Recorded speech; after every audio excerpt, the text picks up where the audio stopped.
नमस्कार, Haribhoomi news bulletin में आपका स्वागत है। सबसे पहले बात करते हैं मुख्य खबरों की। सुप्रीम कोर्ट पहुंचा ईवीएम का मामला। वक्फ की जमीन पर बनी है नई संसद। योगी की सुरक्षा में लगे एनर्जी कमांडो हटाए। कांग्रेस ने बनाई उमर अब्दुल्ला से दूरी। खाना बनाने वाली मेड से सावधान। अब खबर विस्तार से।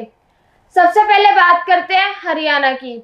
हरियाणा में जहां नायब सैनी आज मुख्यमंत्री पद की शपथ लेने जा रहे हैं, वहीं ईवीएम का मामला सुप्रीम कोर्ट पहुंच गया है। कांग्रेस ने चुनाव आयोग को निर्देश देने की मांग करते हुए सुप्रीम कोर्ट में एक याचिका दायर की है। याचिका में इलेक्ट्रॉनिक वोटिंग मशीनों में गड़बड़ी और संदिग्ध नतीजों का आरोप लगाया गया है। याचिका में कहा गया कि चुनाव खत्म होने तक कुछ ईवीएम मशीनों की बैटरी 99% तक काम कर रही थी, जबकि कुछ ईवीएम मशीनें 80% से कम बैटरी क्षमता पर काम कर रही थी।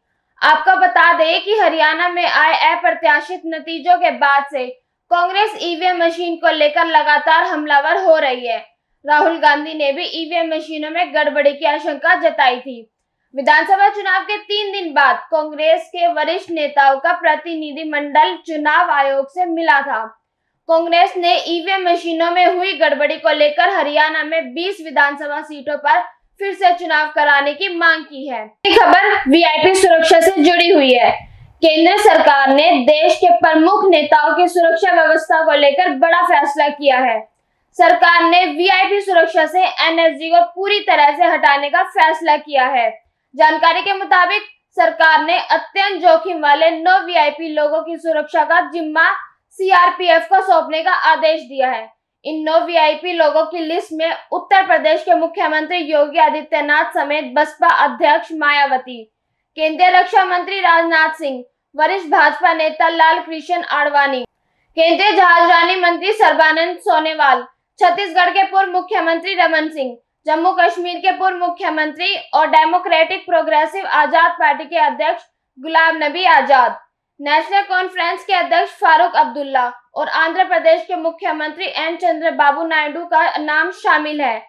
अब सभी वीआईपी लोगों की सुरक्षा सीआरपीएफ को दी जाएगी। अगली खबर असम से आ रही है, जहां जमीयत उलेमा के प्रमुख और वरिष्ठ मुस्लिम नेता मौलाना बदरुद्दीन अजमल ने दावा किया कि भारत में नई संसद की इमारत वक्फ की जमीन पर बनी है। अजमल के अटपटे दावे पर कई राजनीतिक दलों ने हैरानी जताई है। मुस्लिम नेता ने संसद में लाए गए वक्फ बिल पर भी कड़ी नाराजगी जताई है। उन्होंने दावा किया कि इस बिल को लेकर मुस्लिम समुदाय में भारी नाराजगी है। जमीयत उलेमा के प्रमुख ने कहा कि सभी धर्मनिरपेक्ष राजनीतिक दलों ने इस बिल की समीक्षा के लिए गठित संयुक्त संसदीय समिति का बहिष्कार किया है। और अब बात करते हैं जम्मू कश्मीर की।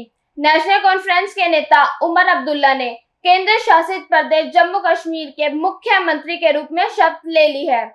जम्मू कश्मीर के केंद्र शासित प्रदेश बनने के बाद वे यहाँ के पहले मुख्यमंत्री हैं। आपको बता दें कि जम्मू कश्मीर में करीब 10 साल बाद हुए विधानसभा चुनाव में नेशनल कॉन्फ्रेंस और कांग्रेस के गठबंधन को बहुमत हासिल हुआ है। उमर अब्दुल्ला के सीएम पद की शपथ लेने पर उनके पिता फारूक अब्दुल्ला ने कहा कि यह कांटों का ताज है। दूसरी ओर उमर अब्दुल्ला के बेटे जहीर अब्दुल्ला ने कहा कि जम्मू कश्मीर की नई सरकार की पहली प्राथमिकता प्रदेश को केंद्र शासित प्रदेश से राज्य का दर्जा बहाल करवाना है। जहीर अब्दुल्ला ने यह भी कहा कि राज्य का दर्जा मिलने के बाद अनुच्छेद 370 की बहाली के लिए हमारा असली संघर्ष शुरू होगा। उमर अब्दुल्ला की शपथ के बाद पीडीपी की प्रमुख महबूबा मुफ्ती ने कहा कि जनता को कई साल बाद अपनी सरकार मिली है। महबूबा ने कहा कि लोगों ने एक स्थिर सरकार चुनी है। जम्मू कश्मीर के लोगों ने खास तौर पर 2019 के बाद बहुत कुछ सहा है और हमें उम्मीद है कि यह नई सरकार हमारे जख्मों पर मरहम लगाएगी। आपको बता दें कि गठबंधन सहयोगी होने के बावजूद कांग्रेस ने धारा 370 के मुद्दे को लेकर सरकार से दूरी बनाए रखी है। माना जा रहा है कि महाराष्ट्र और झारखंड के चुनाव को देखते हुए कांग्रेस ने नई सरकार में कोई मंत्री पद ग्रहण नहीं किया है। और अंत में खबर घर में काम करने वाली मेड की। यदि आप भी अपने घर की मेड को परेशान करते हैं तो सावधान हो जाइए।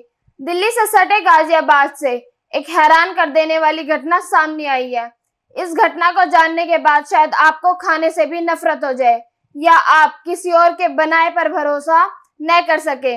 गाजियाबाद के क्रॉसिंग रिपब्लिक की एक सोसाइटी का एक वीडियो सामने आया है। वीडियो में देखा जा सकता है कि एक महिला किचन में एक बर्तन में यूरिन पास करती है। इसके बाद वह उस यूरिन को खाने में मिला देती है।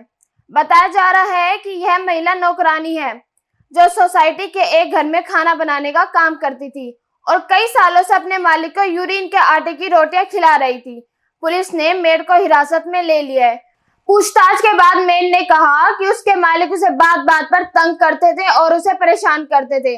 मालिकों से तंग आकर मेड ने ऐसा काम किया। ऐसी खबरों से जुड़े रहने के लिए देखते रहिए हरी भूमि टीवी और विस्तार से जानना है तो हरी भूमि अखबार पढ़ें। नमस्कार।